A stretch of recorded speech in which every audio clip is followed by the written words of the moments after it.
እንደምን ሰነበታችሁ?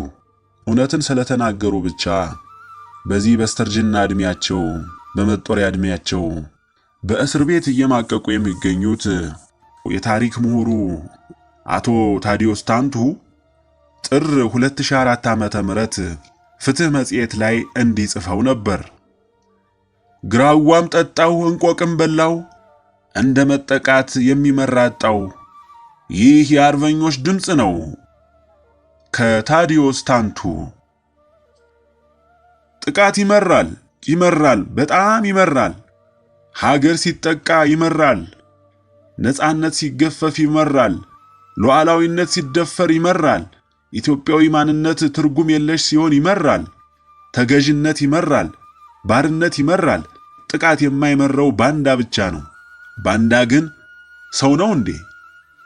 ፋሺስት ኢጣሊያ ኢትዮጵያን በግድ በወረረችበት ወቅት ጀግናው የኢትዮጵያ አርበኛ ባንዳን አስመልክቶ ስንኝ ቋጥሯል። ይህም ከገድል ታሪካችን የሥነ ቃል ማህደር በታሪክ ተቀርጿል። ለማወራረጃ መዝነነዋል።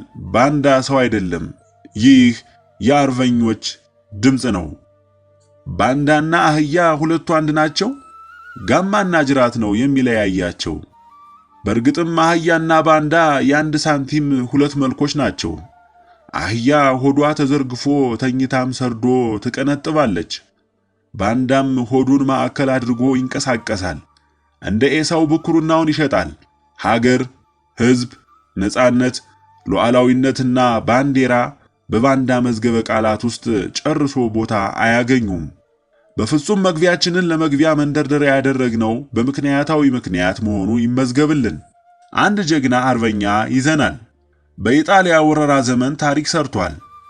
በውጊያ ወረዳዎች ተሰልፎ ጀብዱ ፈጽሟል። ዛሬ በእርግጥ በሕይወት አይገኝም። ሥራው ግን ለዘላለም ይታወሳል። የጀግኖች ጉልላት የአርበኞች አውራ ሆኗል። ደጃዝማች በቀለ ወያ። አንድ አፍታ ከዚህ ጀግና ጋር እንጨዋወት። ለመስማማት እንስማማ፣ ላለመስማማት የሚስማማ አይስማማ። ጀግናው በቀለ ወያ ወደ ግፈኛው የፋሺስት ኢጣሊያ ወረራ ኃይል የኢትዮጵያን መሬት ከረገጠበት ከ1928 ዓመተ ምህረት አንስቶ በግዳጅ መስክ ከጦር ሜዳ ውሎ የተለየበት ወቅት አልነበረም። ወጋችን ግን ከተፈሪ ኬላ መስመር ይነሳል። ህዳር 3 ቀን 1929 ዓመተ ምህረት ከጠዋቱ 3 ሰዓት በመሆኑ ይከተብልን። በጠላት ምሽግ ላይ ወገን ተኩስ ከፍቷል። ጠላት ደግሞ አጻፋውን ለመመለስ አልዘገየም። ወዲያው መትረይሶች ተንጣጡ፣ መድፎች አፋቸውን ከፈቱ። የጣሊያን ሰራዊት አንገት በጎራዴ እየተቀላ ተንከባለለ። የባንዳ ሬሳ ተከመረ። ከወገን በኩል እንዲሁ ጀግና ይሰዋል፣ ይገድላል፣ ይሰዋል። ምድር ቀውጢ ሆነች። በዚህ የጥይት ዶፍ ውስጥ ቀስቃሽ የጀግና ስነ ቃል ቅብብሎሽ ይደመጣል። አንዱ አርበኛ አይኑን እያጉረጠረጠ መትረይስ ቢንጣጣ መድፉ ቢደነፋ ለጀግና ይመስለዋል አህያ ያናፋ ሲል፣ ሌላኛው አርበኛ ደግሞ ሌላ ነባር የስነ ቃል ግጥም ያመጣዋል። ጠላት ከሚቀዳው የአገሬን ውሃ የኔ ደም ይቀዳ በሀገሬ በረሃ ይላል። ጦርነቱ ተፋፍሞ ቀጥሏል። ጠላት ከፍተኛ ጉዳት ደርሶበታል። በጣም ተደናግጧል። ልክ ከቀኑ 9 ሰዓት ላይ የአደጋ ጊዜ ጥሩምባ አስነፍቶ መፈርጠጥ ጀመረ። ወገን በተገኘው ድል በጣም ተደሰተ። ምርኮኞቹን እየነዳ ወደ ምሽጉ ተመለሰ። ሆኖም ጠላት እንደ እብድ ውሻ ከመቅበዝበዝ አልተቆጠበም። እንዲያውም ብዙ ሳይቆይ በነጋታው በወገን ላይ ተኩስ ከፈተ። ምሱን አግኝቶ ተመለሰ። አሁንም እንደገና ህዳር 5 ቀን በወገን ላይ አደጋ በመጣል ጦርነት ቀሰቀሰ። አይሮፕላኖችንም አስነስቶ ቦምብ አርከፈከፈ። ድል የወገን መሆኑ ግን አልቀረም። ጀግናው በቀለ ወያ በስለላ ጥበብም ችሎታው የመጠቀ እንደነበረ በታሪክ ተመልክቷል። ስለዚህ በበቀለ ወያ መሪነት 300 ሰዎች የጠላትን የኃይል አስተላለፍ ለመሰለል ተንቀሳቀሱ። ቁልፍ ቦታዎችን ቀድመው በመያዝ በአነስተኛ መስዋዕትነት አንጸባራቂ ድል ለመጎናጸፍ ተዘይዷል። ህዳር 7 ቀን ጠላትን ከበው ለማደር እቅድ ነድፈዋል። ጀግናው በቀለ ወያ በተለይ ለመትረይሱ አመቺ ስፍራ አግኝቷል። ከሌሊቱ 11 ሰዓት ተኩል ሲሆን ወገን በጠላት ላይ መድፍ ተኩስ ገባ። ጦርነቱ ከጠዋቱ እስከ 2 ሰዓት ቀጥሏል። ወገን በለስ ቀን ነው። 108 ነጮችና ቁጥራቸው በውል ያልታወቀ ባንዳዎች ተደመሰሱ። በዕለቱ አንድ የጣሊያ ጀነራል አንገቱ በመድፍ ጥይት ተቀንጥሶ መውደቁ ተዘግቧል። በወገን ላይ አነስተኛ ጉዳት ደርሷል። ድሉ ግን በማያጠራጥር መልኩ የወገን ሆኗል። ሆኖም ጀግኖቹ እነ በቀለ ወያ እንደ ቀትር እባብ እየተወረወሩ ጠላትን ከትቢያ ጋር በሚያዋሃዱበት ወቅት አዳዲስ የባንዳ መንጋ ይቀፈቀፍ ነበር።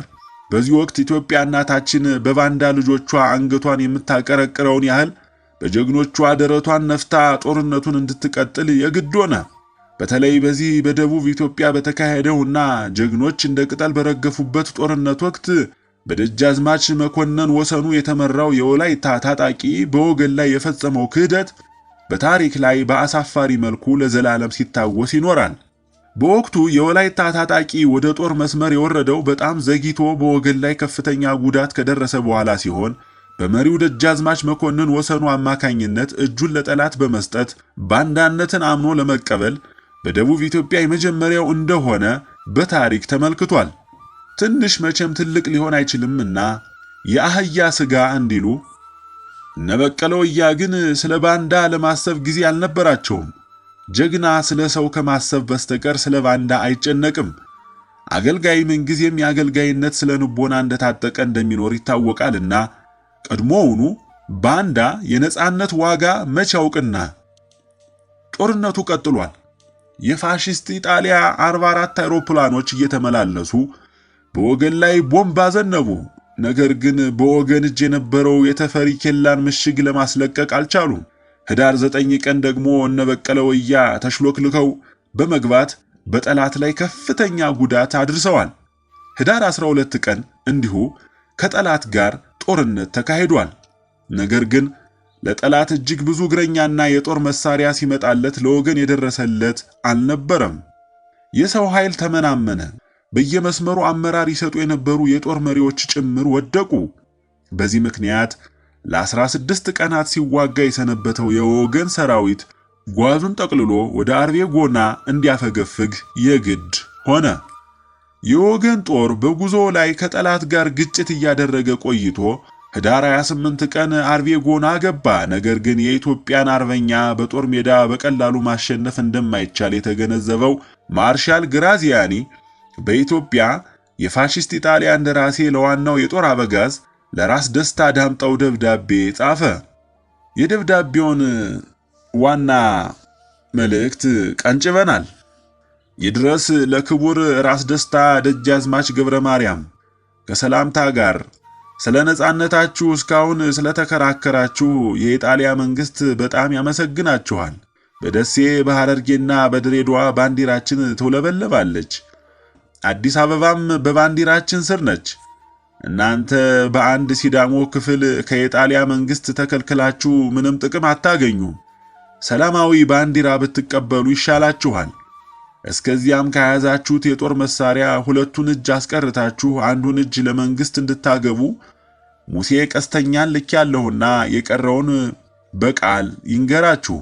ክቡር ራስ ደስታ ዳምጠው ከሌሎች የጦር አበጋዞች ጋር ግፈኛው ማርሻል ግራዚያኒ በላከው ደብዳቤ ይዘት ላይ በስፋትና በጥልቀት ተወያይተዋል።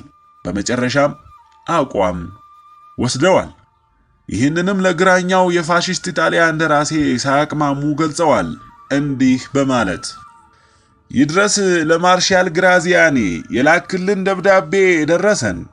አዲስ አበባ መግባትህን ሰምተናል። እኛም ስለ ነጻነታችን እስከ ሕይወታችን ፍጻሜ ድረስ መከራከር የሚገባን ነው።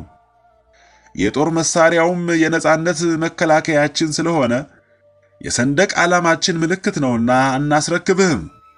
አንተም ኢትዮጵያን ይዣለሁ ካልክ ሰላማዊው ሕዝብና ድሃው በከንቱ እንዳያልቅ አሮጊት፣ ሕፃናት፣ ቄስና ባላገር አደጋ እንዳይደርስባቸው እንዲጠበቁ ለሹማምንት ትዕዛዝ ማስተላለፍ ነው። ሙሴ ቀስተኛ ይህንን የአርበኞችን አቋም የሚወክል ደብዳቤ ለጌታው ለማድረስ ተነሳ። በመካከሉ ግን ጀግናው በቀለ ወያና አንዳንድ አርበኞች ተነጋግረው ሙሴ ቀስተኛን ለመግደል ከስምምነት ላይ ደረሱ። ነገር ግን ደጃዝማች ገብረ ማርያም ጋሪ ከለከሏቸው። ምክንያቱም ደብዳቤውን የግድ ለማርሻል ግራዚያኒ ማድረስ ነበረበትና ነው።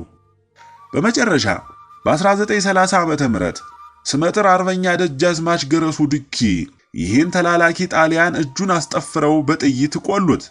ግለሰቡ ለብዙ ጊዜ አርበኞችን በመሰለልና የጦር አበጋዞችን እጃቸውን እንዲሰጡ በመስበክ ለጣሊያን ከፍተኛ ሥራ የሠራ ፋሺስት እንደነበረ በታሪክ ድርሳናት ተመልክቷል።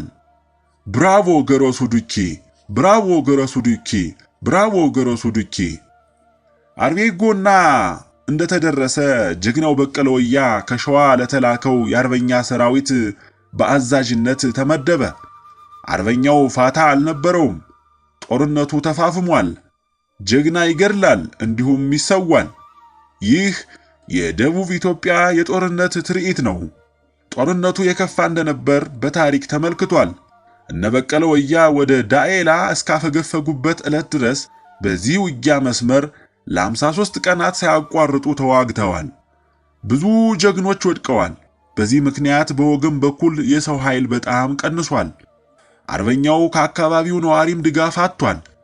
ሕዝቡ በወራሪው ጠላት ተሰብኳል። ከሰማይ ቦምብ ይዘንባል።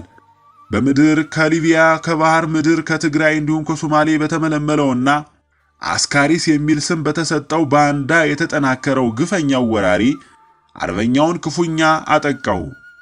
አርበኛው ቀለብ ለመሸመት ወደ ገበያ ሲወጣ ደግሞ ከሄደው የአካባቢ ነዋሪ አድፍጦ ይገድለዋል። በዚህ ምክንያት አሳሳቢ ሁኔታ ተፈጠረ። በዚህን ጊዜ ጀግናው በቀለና ሌሎች የሰራዊት አዛዦች ተመካክረው ወደ ዳኤላ ለማፈግፈግ ወሰኑ። አርበኛው ወደ ዳኤላ ሲንቀሳቀስ 175 ሰው ብቻ ቀርቶት ነበር። ሌሎቹ በውጊያ ወረዳ ወድቀዋል። አንዳንዶችን ለመቅበር ተችሏል። የተቀረው የአውሬ ሲሳይ ሆኗል። ድሮም ተብሎ የለ የአርበኛው እናት ታጠቂ በገመድ ልጅሽን አሞራ እንጂ አይቀብረውም ዘመድ።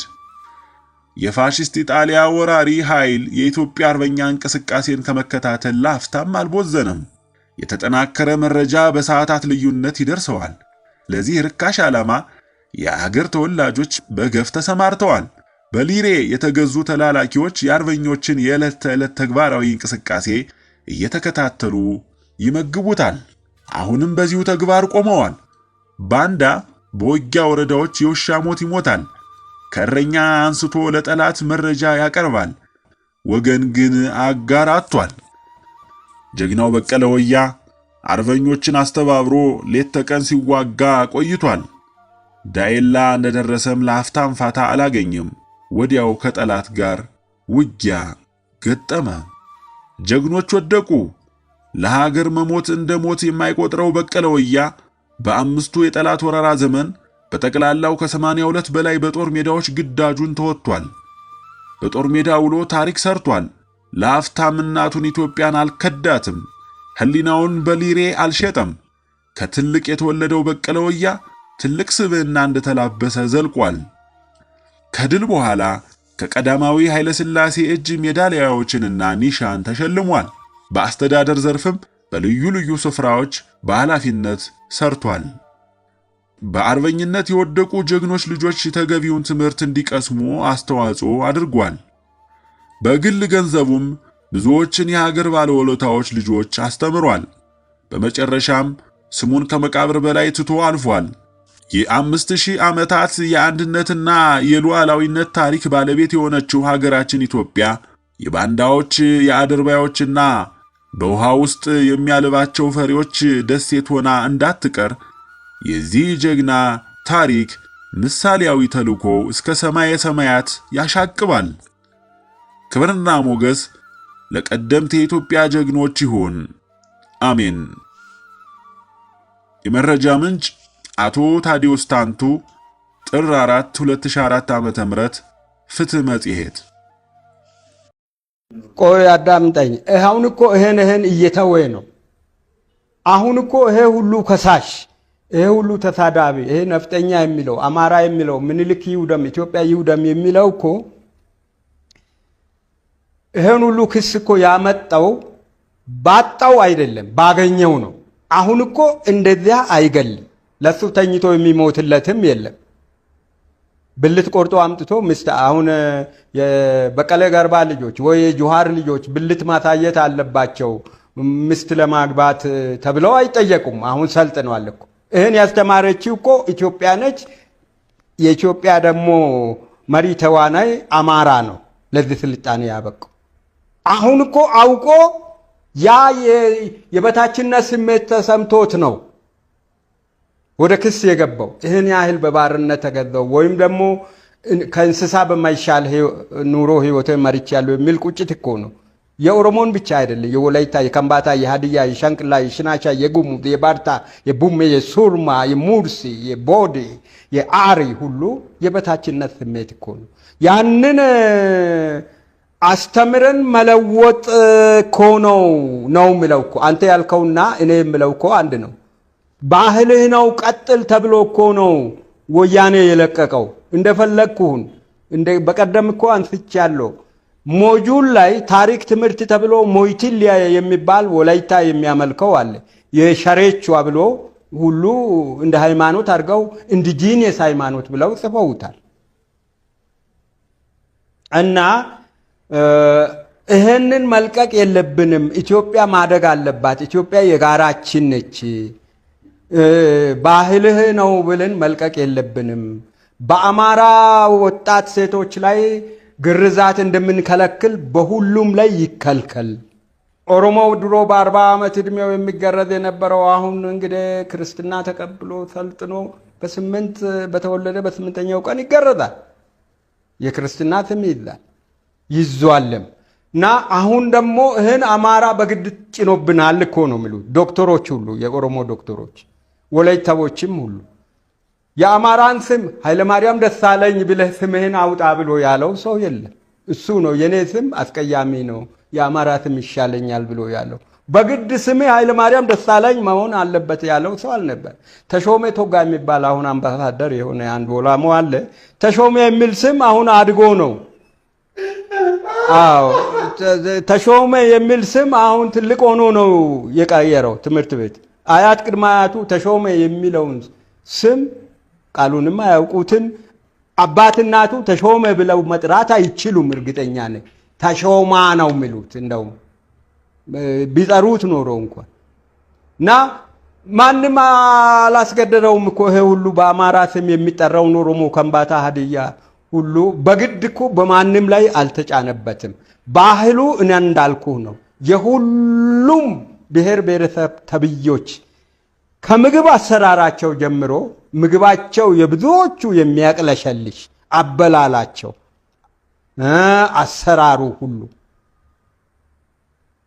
ለኛ አሁን ላለነው ሰዎች አፕታይታችን የማይቀበለው ነው። ያ ሁሉ አያስፈልግም ብሎ እኮ ነው እንጀራ ለምዶ አሁን የትም ቦታ ኢትዮጵያ ውስጥ እንጀራ ነው የሚቀርበው።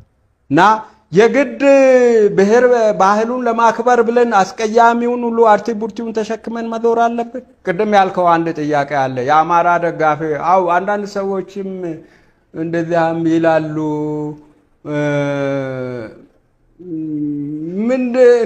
እኔ ወላይታ ነኝ። አማርኛ የለመድኩት እንኳን አሁን ትልቅ ሆኜ ነው። እስከ 8 ዓመት ዕድሜ አንዷንም አማርኛ ቃል አላውቅም። አሁንም በነገራችን ላይ አማርኛ እየተማርኩ ነው። እንደውም ከኔ በተሻለ የኔ ልጆች ጥሩ አማርኛ ይናገራሉ። እና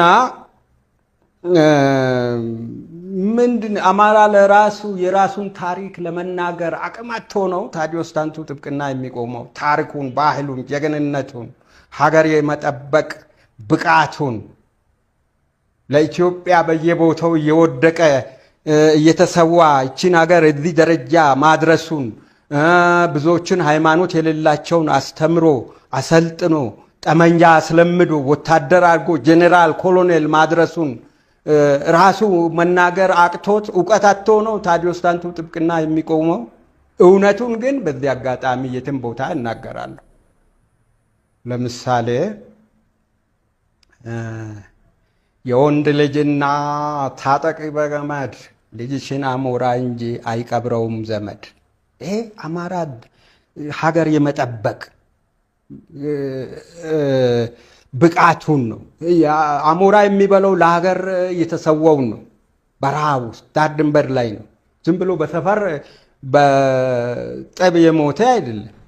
ኮሶ ለታየው ሰው መድኃኒቱ ኮሶ ማጠጣት ነው እንጂ መልሶ መላልሶ። እነዚህ የአማራ ስነ ቃሎች መላልሶ ማጠጣት ነው እንጂ መልሶ መላልሶ ማለት ያ ታዲያ ማር ነው እንዴ? ጥይት ነው። ኮሶ ለታየው ሰው መድኃኒቱ ኮሶ ማጠጣት ነው እንጂ መልሶ መላልሶ ሲባል ያው ጥይት አጠጣው ነው። ሀገርህን ሊወስድ መጥቷል።